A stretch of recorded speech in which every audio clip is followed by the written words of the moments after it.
Olá, sejam muito bem-vindos a mais um episódio do Aconcast. Meu nome é Poliana Martins, eu sou assessora de comunicação da Acon e nessa edição nós vamos falar sobre um assunto muito importante e para isso eu trouxe convidados especiais. Nós vamos falar sobre a saúde do homem, sobre o Novembro Azul. Recebo aqui hoje o Dr. Deni Veloso, nosso urologista lá na Acon. Seja muito bem-vindo, Dr. Deni. Muito obrigado pelo convite. Estou à disposição. Sandro Severo também, psicólogo, já está aí atuando na área há quanto tempo, Sandro? Desde 2001, eu trabalho com a psicologia e há algum tempo já com diversos projetos.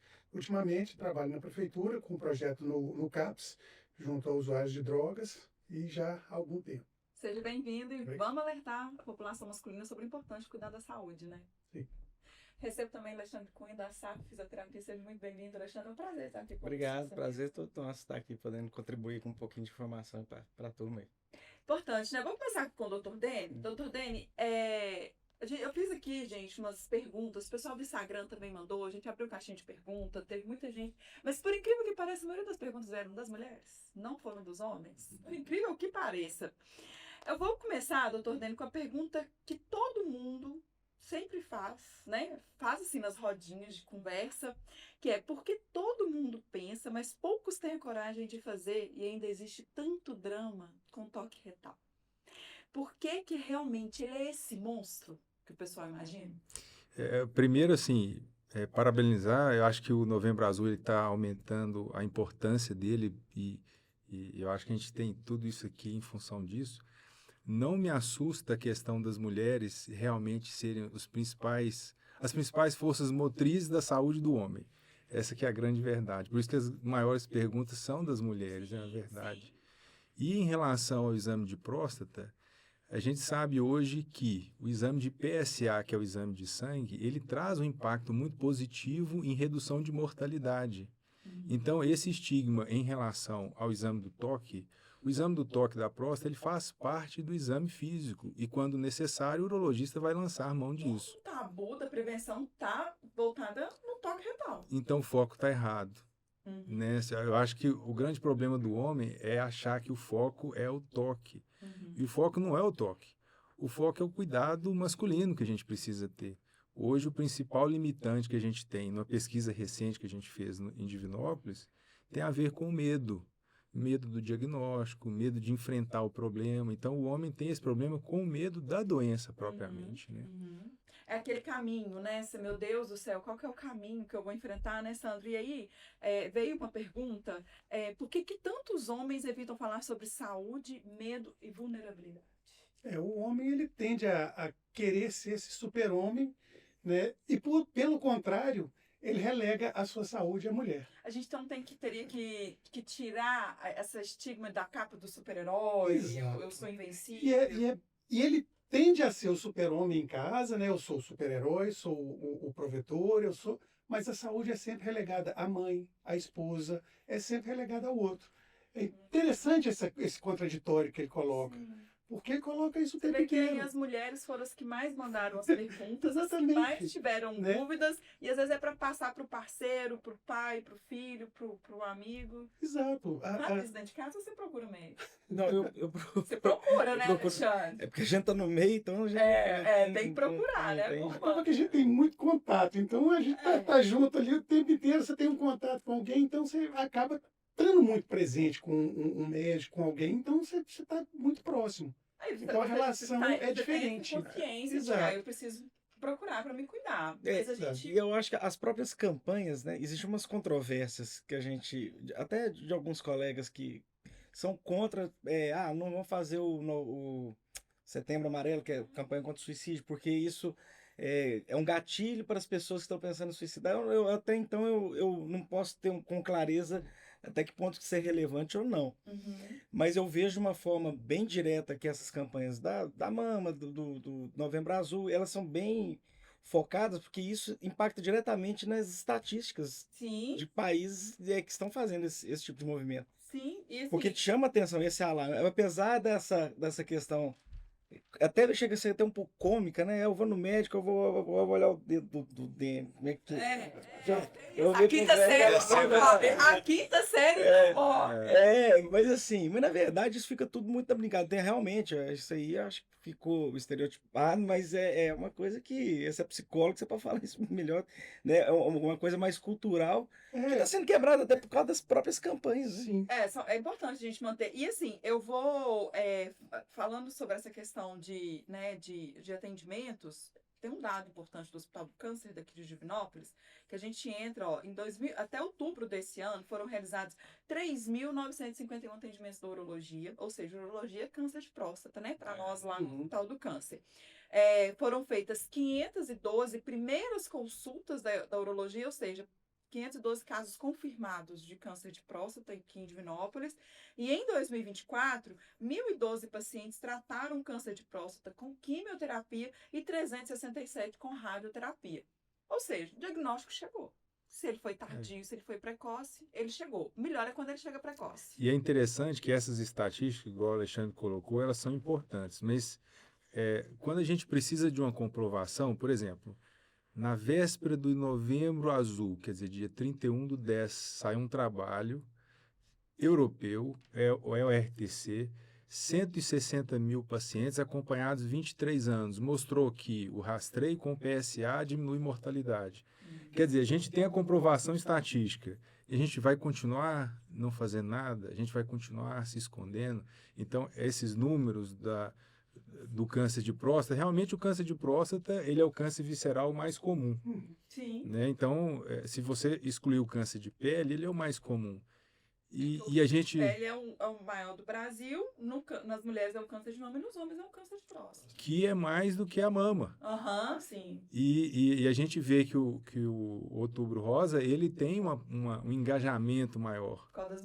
Por causa das mulheres. Mas, enfim, o que a gente chama atenção é que esses números são importantes, mas a gente tem que virar essa chave. Sim. Assim, desmistificar o exame do toque, que ele é bastante simples, estabelecer um confrontamento do medo e a gente dizer o seguinte, olha, vamos fazer o diagnóstico precoce, porque é a hora da gente ter bons resultados funcionais, tanto da continência quanto da função sexual. Sim. Uma vez que a gente tem um diagnóstico tardio, a gente vai ter muito problema, né? Sim, porque quanto mais tarde o diagnóstico, maior é o impacto do tratamento no paciente. É entender que se geneticamente você tem a probabilidade, e aí, então, se tem a possibilidade de ser mais precoce, o tratamento vai ser com menores sequelas, né? Sim, sim. E aí a gente vem com uma pergunta, Sandro, masculinidade e saúde, como desconstruir ideias que atrapalham o autocuidado? Como que a gente consegue desconstruir? Porque, por exemplo, eu sou a única mulher da minha família, o resto tudo é homem. Vocês imaginam o que eu passo para levar esse povo tudo pro médico? O que eu passo? Até meu filho, você tem que fazer um check-up anual, mas assim, é uma luta. As mulheres, elas entenderam, né, que é preciso ter cuidado. E nós temos que aprender com elas nesse ponto. Porque assim, tão desconfortável quanto o exame do toque, também é o exame do endovaginal. Sim, preventivo. É tão desconfortável quanto. Sim. E por que vocês aprenderam e lidam bem com isso e nós temos tanta dificuldade? O autocuidado, ele não significa masculinidade frágil, vamos dizer assim? Não. O autocuidado é uma necessidade humana de se preservar. Né? A partir do momento em que eu tenho cuidado comigo, que eu me amo e que eu tenho cuidado comigo, eu vou ter uma qualidade de vida maior. Sim. Sim. Então é uma necessidade. E a verdade é que se o homem cuidasse da saúde com a mesma dedicação que vocês cuidam de carro, a gente não tá no problema. Por isso tem mais viúva do que viúva. O homem vive 7 anos a menos, né? A longevidade feminina ela é maior, assim, o homem está sujeito ou se sujeita a algumas intempéries de trânsito, de estresse, de tabagismo, algumas intempéries que limitam essa expectativa de vida nesses 7 anos. Vamos reverter isso, né? Então, essa questão do autocuidado, quer dizer, qual que é a postura que a gente tem que ter enquanto indivíduo masculino? Quer dizer, olha, a gente tem que se cuidar também. Sim. Isso não é uma tarefa feminina, né? Quando você pergunta assim, e você, Alexandre, você faz o seu... Quer dizer, o profissional de saúde, muitas vezes, né? Ele tem um viés. Sim. Porque a gente se cuida de uma maneira um pouco diferente do que a população em geral, o profissional de saúde. Porque tá ali, tá A gente comprando os carros, tá no dia, tem acesso à informação, essa coisa toda. Mas a gente pensa assim, e aquela pessoa que tem todo aquele tabu, o estigma de que o homem é o super-herói, o homem não chora, o homem não pode fazer. É um desafio muito grande a gente conseguir entrar nesse público. Mas é preciso entrar, é preciso falar. A gente não E é pode desistir. preciso, exato. É uma necessidade falar. E eu acho que aí é que entra o grande papel do Novembro Azul. É falar, falar, Sim. falar e dar voz para ele também. Porque nós, profissionais da saúde, que o médico ele tem um contato da consulta, do acompanhamento da cirurgia, aí o psicólogo, a própria reabilitação, ele tem um contato mais contínuo, né? mais frequente com esses pacientes. E a gente nota muito isso, mesmo passando por tudo, pela cirurgia, essa resistência em falar do assunto e até mesmo de adesão a continuar o tratamento, mesmo ele sabendo que a capacidade funcional dele está diretamente relacionada ao envolvimento dele com a terapia Você física. está entrando num psicológico, ponto que é né? importante, Alexandre, porque o Dr. Denis citou no início, falando do medo. A pesquisa apontou que o maior medo é ter o diagnóstico. Hoje, talvez o medo não seja tanto do toque retal, mas de fazer o exame e ser diagnosticado. Porém, quanto mais cedo, maiores são as chances de cura, melhores são as perspectivas do tratamento e tem reabilitação. Sim. Tem cura, tem tratamento e tem E reabilitação. tem reabilitação. Inclusive, os próprios estudos mostram que a gente... Antigamente não tinha isso. Hoje o médico ele tem esse cuidado de encaminhar esse paciente para o pré-operatório. Igual hoje, como o jogador de futebol hoje. Não sei se é um jogador de futebol, a gente tem isso direto na clínica, vai fazer uma cirurgia, uma reconstrução de LCA, ou seja o que for. O médico ele tem esse cuidado de mandar o pré, porque vai interferir na parte física. Então ele sabe que uma terapia física, preparar esse indivíduo para uma cirurgia, isso está diretamente relacionado ao retorno dele à atividade de vida diária mais rápido e mais funcional. E esse serviço nós temos lá na ACOM, Sim. né, lá com a SAF, lá, que está lá atendendo no centro oncológico, e os pacientes são encaminhados para fisioterapia oncológica lá dentro da ACOM, né, doutor Deni? Exatamente. Hoje, o que a gente pode contar com a ACOM é um serviço muito completo. Quer dizer, a completude da assistência oncológica, ela não está focada no radioterapeuta, oncologista e o cirurgião, no caso o urologista na nossa área, mas em toda a equipe de apoio assistencial, porque ela não é o cirurgião que vai dar o melhor resultado, é a equipe multidisciplinar. Então, se a gente não tem a psicologia, não tem a fisioterapia, terapia ocupacional, se não existisse a casa de apoio, quantos pacientes a gente não conseguia sequer fazer ou completar um tratamento de radioterapia, por exemplo? Então, a gente lembra que a ACOM ela tem todo esse suporte multidisciplinar para avançar no tratamento do câncer, de uma maneira geral e em específico também o câncer de próstata, né? E quais são os sinais e sintomas que muitas vezes o homem tem, mas ele ignora? O que a gente chama a atenção é o seguinte: no câncer de próstata, as doenças elas são silenciosas. Então, a gente não espera sinais e sintomas para fazer a avaliação de rotina, por exemplo, a partir de 50 anos. Mas aqueles sintomas que o paciente, na verdade, ele se acostuma. Então, ele demora. Então, é jato fraco, esforço para urinar, acordar à noite para fazer xixi, a sensação de resíduo logo depois que termina de Ele acha urinar. que é normal. Ele vai acostumando. O sintoma ele começa intermitente, depois leve, depois moderado, intermitente. Então, num determinado momento, ele tem uma retenção urinária, passa a sonda. Aí vem um transtorno que gera, assim, você já tem um diagnóstico atrasado. Seja ele de hiperplasia de próstata benigna ou seja ele de câncer de próstata. Mas tudo gerado por uma negligência com a própria saúde, que eu acho que é o grande ponto, né? Então, em Outubro Rosa nós trabalhamos tanto o tema, né? Seu corpo dá sinais, escute. Então, isso serve também para o homem. Serve também para o homem olhar para o próprio corpo e não ignorar esses sinais, porque o diagnóstico precoce dá alta chance de cura para o paciente. É importante, vou atravessar aqui para pergunta para o Denis, em relação para você explicar um pouquinho sobre essa diferença de diagnóstico do próprio CA de próstata e a hiperplasia, porque dá uma... A hiperplasia ela é até um pouco mais comum e, na verdade, a hiperplasia de próstata ela pode começar aos 40 anos de idade do ponto de vista microscópico, que nada mais é do crescimento benigno da próstata que vai gerando sintomas muitas vezes obstrutivos, quer dizer, ele tem uma dificuldade para fazer Ele xixi, apresenta sintomas, né? e esse é que tem os sintomas. Então, muitas vezes, esse paciente vai procurar o urologista em função dos sintomas, né? E muitas vezes incomodando a esposa, ou incomodando a ele mesmo, ou dificultando a viagem, ele tem que parar 3, 4 vezes na viagem de 100 quilômetros, né, para fazer xixi. Então, esse aí é um cenário mais típico de hiperplasia de próstata. O câncer de próstata, por outro lado, não gera sintomas, principalmente nas fases iniciais, principalmente nos 10 primeiros anos de desenvolvimento do câncer. 10 anos? Nos primeiros 10 anos, ele habitualmente não manifesta sintomas. A região da próstata onde ocorre o câncer é diferente de onde ocorre a hiperplasia. E para dar os sintomas, é mais na região central, que é típico da hiperplasia. Mas a gente consegue diferenciar uma coisa da outra pelos exames de propedêutica, pela consulta. Então, a gente consegue diferenciar. O que é importante? Primeiro, não negligenciar os sinais. Qualquer sinal de desconforto urinário, não negligenciar isso. E em não havendo sinais, 50 anos procurar o urologista. Vale a pena. A gente consegue fazer uma propedêutica, um acompanhamento seriado. A gente consegue fazer Não isso. for indicado uma vez por ano, procurar o urologista uma vez por ano? Uma vez por ano, a partir de 50 anos. Se tiver história familiar, pode começar A antes. partir dos 40. A partir dos 40, 45. Sandro, a gente falou sobre o medo, sobre essa questão da capa, do super-herói. Como que isso interfere diretamente nessa procura do homem? Justamente por isso, apareceu o primeiro sinal, o sintoma, não, sou forte, eu não vou ignorar.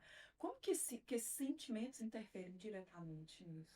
O homem ele tem esse medo, né, de qualquer adoecimento, né? É a famosa piadinha das mulheres que o homem gripado é uma gravidez, né? Morreu, amor.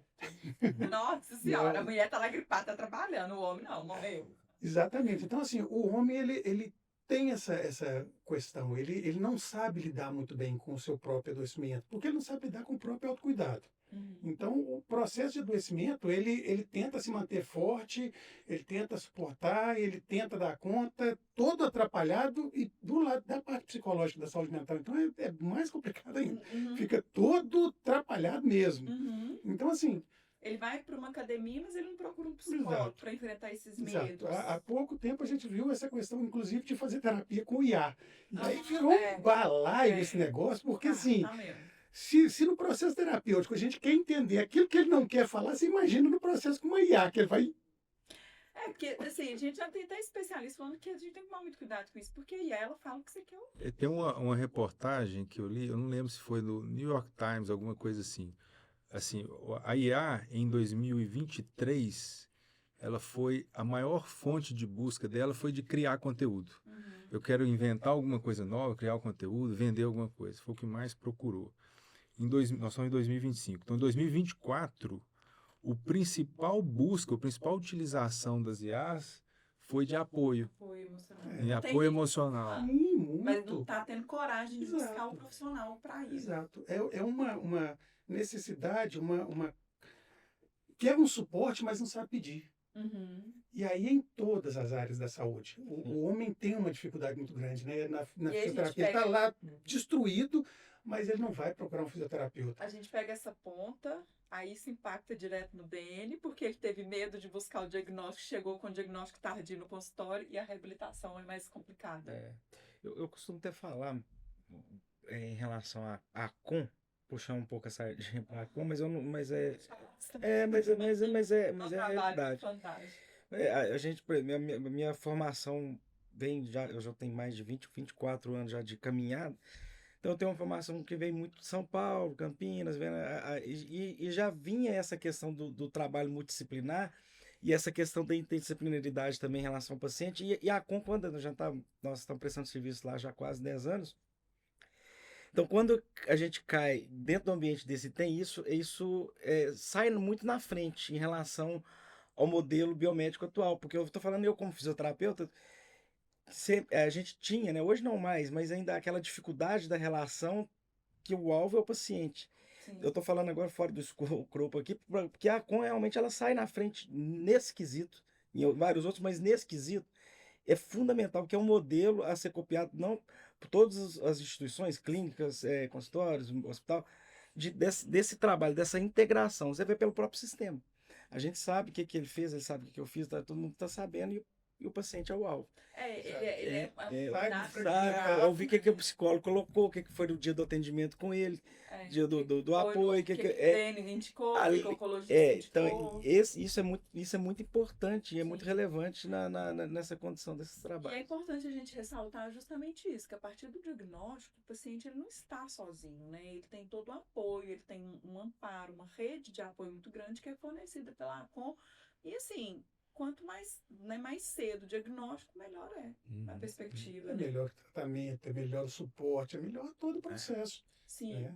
Porque, inclusive, o processo de tratamento, né, todo o processo psicológico dele ali, aquela negação, aquela negociação que ele faz, tudo aquilo que a gente sabe que vai acontecer durante o processo de tratamento, se ele tem um suporte, ele vai passar por aquilo de uma forma mais segura.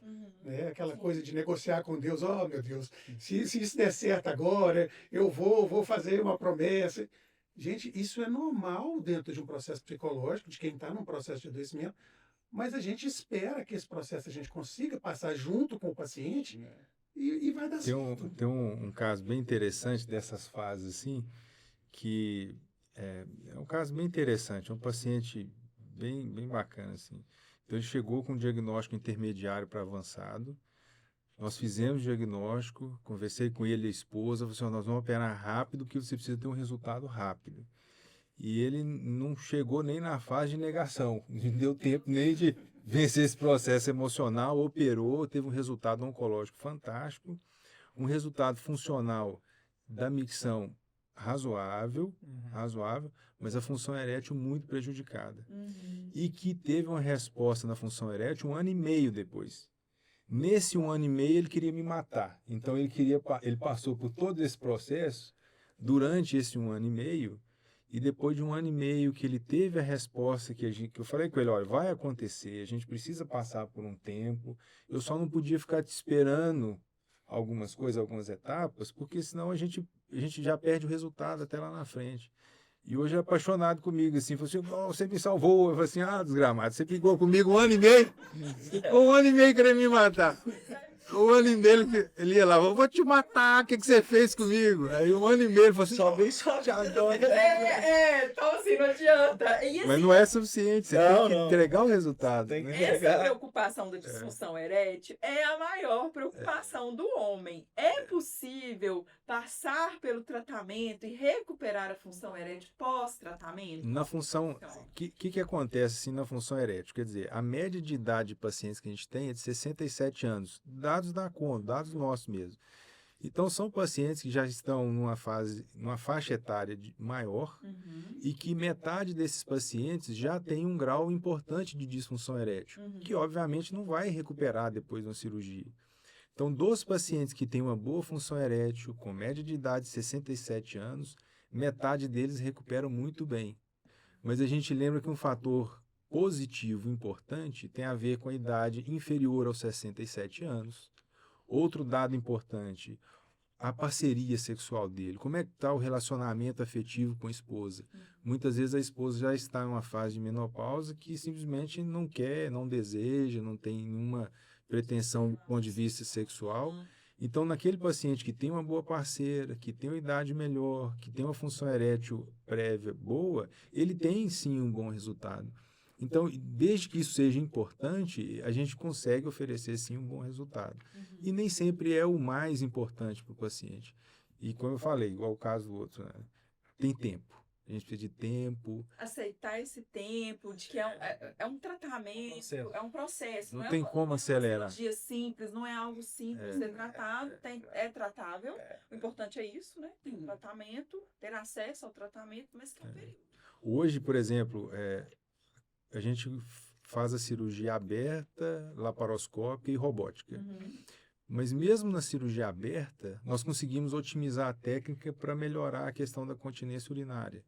Então, a partir do momento que você tem uma melhora da continência urinária, você pode pensar na função sexual. Que também tem tratamento, né, Alexandra? A continência urinária, tudo. Sim, tem. Com a fisioterapia. Quando eu te falei do pré-operatório, da importância, que a gente já tem dados mostrando da eficácia de fazer esses exercícios específicos, né, para controle no futuro da micção, da própria ereção também.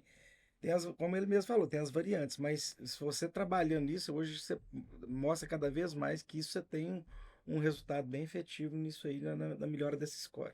A gente entrou num ponto que, assim, né, após, a gente falou, né, de prevenção, de medo, da importância, mas após o diagnóstico, estar aberto a tudo isso que vai enfrentar dali para frente é importante, Sandro? Muito. Inclusive de perceber que a vida não é tão limitada quanto a ereção somente, né? Eu acho que a gente tem que perceber que a vida é muito mais que a ereção. Sim, sim. A gente limitar a vida não, salvou a minha Acabou vida, porque- mas não, a minha ereção acabou. Nossa, É, eu troquei a vida pela ereção. é. Como assim? E é um- Me e é limitar algo- minha vida ao processo, sabe assim, fazer uma troca Sim, nesse não, sentido. e é algo que é a muito gente, limitante. quando a gente conversa com as pacientes sobre o câncer de mama, elas lidam muito bem com a retirada das mamas, quando é indicado retirar as mamas, porque a mama significa a feminilidade Sim. da mulher, o cabelo significa. Então, assim, quando a gente começa, não, Mas pode, é repensar isso, o sabe assim? cabelo cresce, eu faço Dá pra se reestruturar esse reconstruo a lugar. mama, a mulher aceita isso melhor, né? Esse processo de. Eu acho que é reestruturar esse lugar. Peraí, vamos conversar a respeito. O que dá para se reconstruir nesse lugar?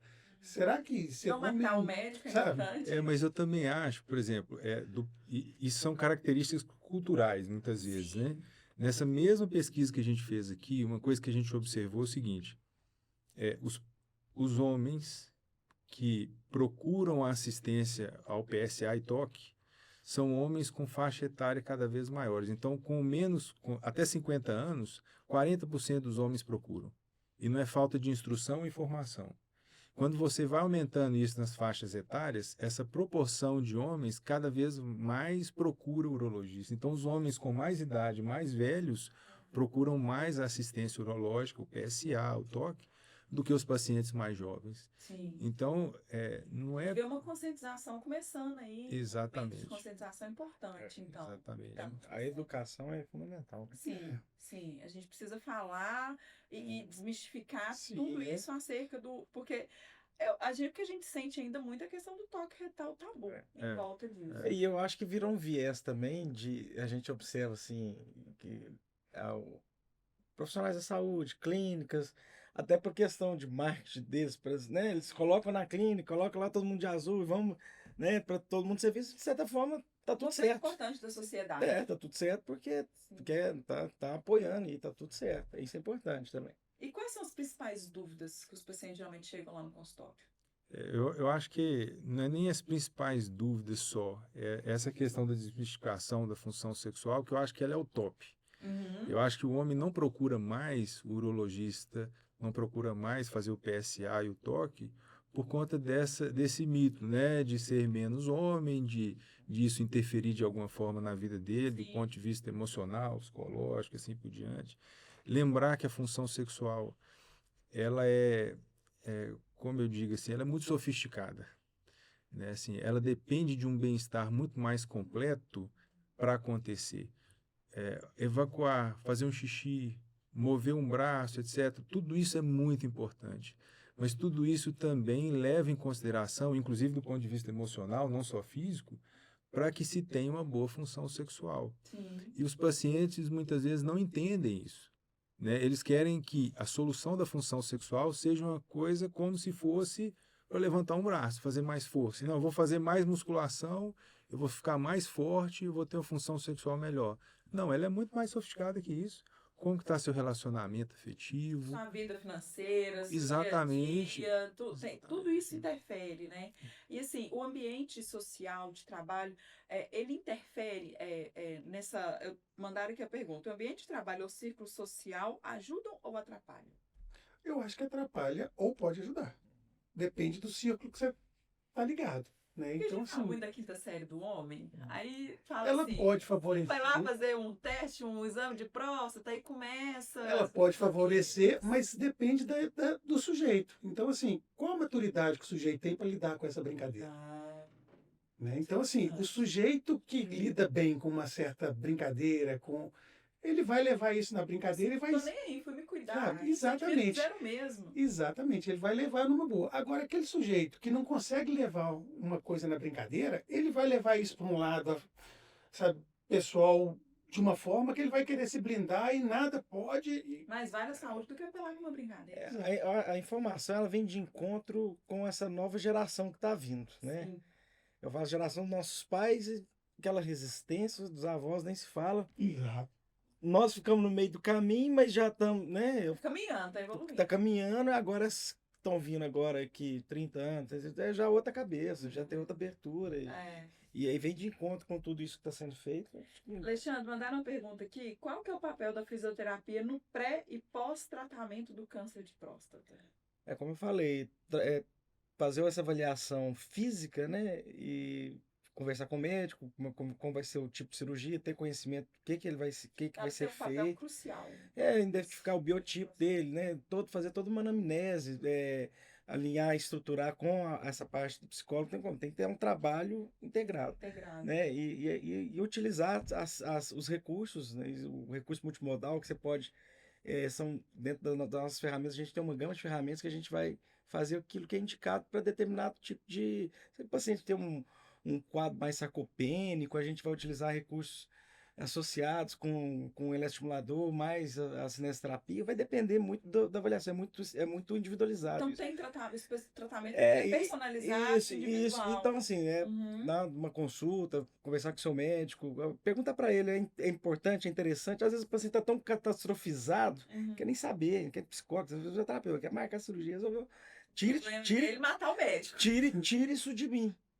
E o médico também, ele não para ele carregar isso aí sozinho é muito difícil. Por isso que a importância de trabalhar em conjunto. Vou te encaminhar, toma aqui cirurgia tal, toma aqui o psicólogo, toma aqui o físico, toma aqui assistente social, né? Esse é o cenário melhor dos mundos, que eu falo, que a ACON, ela vive na utopia do modelo biomédico que a gente vive, infelizmente. Eu só acho assim, se hoje, dentro de um cenário que não é municipal, se a gente tira de cena a ACON, por alguma mágica deixa de existir a ACON, a gente ia ter uma desassistência incrível. Quer dizer, os tentáculos, né, os braços da ACON, elas atuam de um ponto de vista regional, de uma maneira intermunicipal, independente dos municípios. Quer dizer, hoje a gente tem um público que é muito de fora de Divinópolis, né? Não é só daqui. E aí, viabilizar a casa de apoio, viabilizar, olha, você não vai ter o fisioterapeuta especializado nessa área para te ajudar. Aqui você tem. Consegue vir aqui? Consigo, mas eu preciso dormir. Consegue, vem, dorme e volta. Então, assim, essa forma de atuação regional, independente de município, né? Assim, olha, eu vou lá buscar. E é importante a gente pegar nesse ponto e agradecer também, né, a população, aos doadores da ACON, que é importante a gente ressaltar que a gente vive de doação. 73% dos recursos da ACON são provenientes de doação. Então, a ACON, a gente fala, ela é do povo. Ela foi um projeto, né, que nasceu com o Dr. Rony, liderado, mas a população abraçou aquilo ali. Hoje nós temos o Hospital do Câncer, Casa de Apoio, Centro Oncológico, com vários serviços multidisciplinares. E, assim, é muito importante a gente agradecer a cada doador. E o valor da doação, eu acho que isso é o mais bonito. Né? Assim, de R$10, R$20. Isso aí é espetacular. R$5, eu só tenho R$5. Isso é espetacular. Porque só tem R$5. Faz ajuda, faz a obra. E assim, é fantástico a gente ver tudo isso e proporcionar isso, porque se a gente for pensar assim, há 30 anos atrás, para onde que esse pessoal ia? Belo Horizonte, São Paulo, deslocava mais, era tudo, né? E assim, muito mais difícil. E hoje, se a gente está aqui, né, falando, é o doador que está proporcionando isso para a população, essa rede muito fantástica. A gente chega, a gente estava em São Paulo, tem gente que não acredita no trabalho da ACON, não. Teve uma moça que brigou comigo. Falou assim, não, vocês não vivem de doação e atende pelo SUS. Não, mostra a gente atende pelo SUS. Com toda aquela infraestrutura, né? E mostra, na hora que a gente passa o vídeo institucional, eles não acreditam. Eu tô te falando, é verdade, a gente vive de doação e atende pelo SUS. É tudo gratuito para o paciente. Tem gente que não acredita. E assim, Divinópolis, região centro-oeste, pode ter orgulho da ACON, porque faz um trabalho fantástico, né? Doutor Dene, tá aqui, o PSA ainda é o principal exame? Quando o toque retal é recomendado?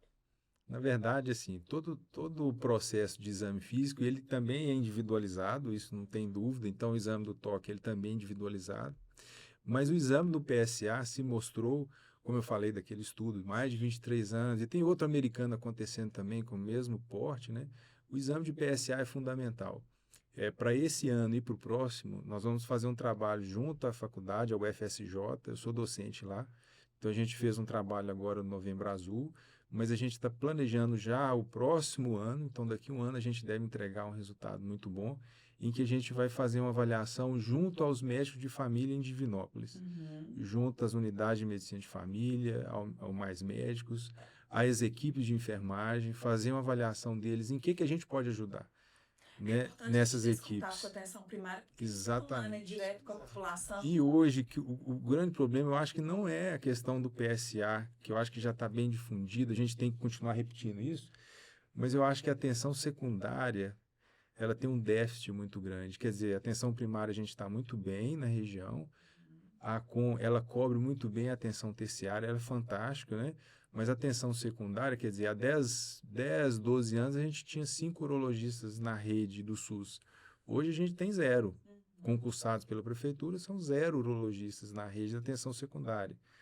E não é a CON que vai resolver isso, né? É uma outra esfera. Criação de políticas públicas. Isso, mas nesse contexto, eu acho que a gente, junto ao FSJ, junto à CON, junto a esses parceiros que estão enxergando, a gente consegue otimizar a medicina de família, né? Saber o que a gente pode oferecer a eles, tentar fazer um ajuste em relação a isso e direcionar os encaminhamentos de uma forma mais séria, melhor para o paciente, mais confortável para o médico, e saber que ele tem esse respaldo junto da ACOM. O médico de família não necessariamente precisa completar um diagnóstico. A alta suspeição que ele tiver, ele já pode encaminhar diretamente para a ACOM. Para a ACOM e já, como se diz, a gente já iniciar esse processo para o paciente, para ele ter uma cura, um diagnóstico cada vez mais preciso e mais rápido. Exatamente. Né? Bom, gente, partindo para o final agora, o que os homens ganham de verdade quando deixam o preconceito de lado e fazem o check-up certinho? Viver melhor. Viver com qualidade de vida, ter mais saúde. Né? Eu acho que esse é o ganho maior. Né? A partir do momento em que ele deixa esse preconceito de lado e passa a se cuidar mais, ele tem uma qualidade de vida maior. Ele tem uma probabilidade de viver mais e com saúde. Falando assim, abertamente, não deixa de ser homem por De procurar forma ajuda. alguma. De forma alguma. Ele assume ser humano. Ele amplia a sua capacidade de ser homem. Ele passa a ser humano. Sim. E aí, se você pudesse mandar um recado direto para um homem teimoso, o que você diria, doutor Dene? Eu vi estava conversando hoje, assim, como é que é? Me permita lembrar aqui. Enfim, aí falou assim, você tem que criar, tem que acabar com a teimosia, tem que criar juízo, uma coisa assim, isso, você tem que acabar com essa teimosia e criar juízo. Aí o outro respondeu, mas eu nem sei do que esse bicho come. Esse bicho vive do que, esse tal de juízo? Né? Eu acho que esse bicho de juízo vive de clareza, né? De desejar continuar mais tempo com quem a gente gosta, né? De estar junto com a família, de realmente viver no maior significado que é o de viver, né? Que é o de ser humano, que é o de ter dignidade enquanto saúde. A gente vai embora mesmo, né? Vai chegar a hora que a gente vai embora, é a finitude. Dá para viver com qualidade. Mas se a gente estiver bem e ficar mais tempo, né? Tem uma turma que está com pressa. Eu costumo falar assim, tem uma turma que está com pressa de ir embora. Aí você deixa eles passar na frente. Você está com pressa, você quer... É a turma que briga, é a turma que acelera no trânsito. Então essa turma está com a pressa de ir embora, deixa eles ir. Então vão com mais calma. Com pressa, vamos cuidar. As coisas boas, elas passam devagar na nossa frente. As coisas boas, elas não passam atropelando. Elas passam devagar, a gente precisa de maturidade, de percepção para isso. Visão, tato, olfato, essas coisas a gente não consegue na rapidez. Acho que a gente consegue isso com mais calma, com mais serenidade. Né? Então, acho que é isso. Deixe seu recado, Sandro, para o homem teimoso que não quer se cuidar e que se nega a pedir ajuda, a abandonar esses medos e esses mitos. Eu acho que é importante isso, ele saber que a gente vai levar dessa vida a vida que a gente leva. Né? O que a gente tem nessa vida são as lembranças, são os bons momentos, isso é o que a gente tem na vida. Uhum. Então não adianta nada a gente passar nessa vida e não ter isso. Uhum. Aí o que, que vai adiantar? Eu chegar lá na frente, no final, no momento de avaliar essa vida, o que, que eu vivi, e falar, poxa, por causa de um medo, de um preconceito, Deixei eu de perdi viver, 10 anos.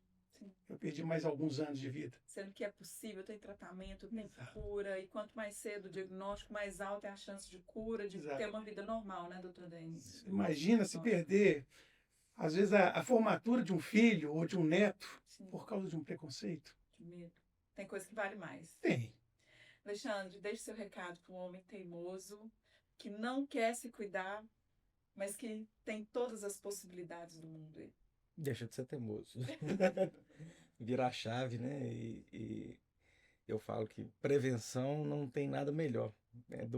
Adoecer por negligência é um pecado. Sim. E às vezes a gente paga muito caro por isso. Só antes de a gente encerrar, que o Alexandre tocou num ponto importante, prevenção.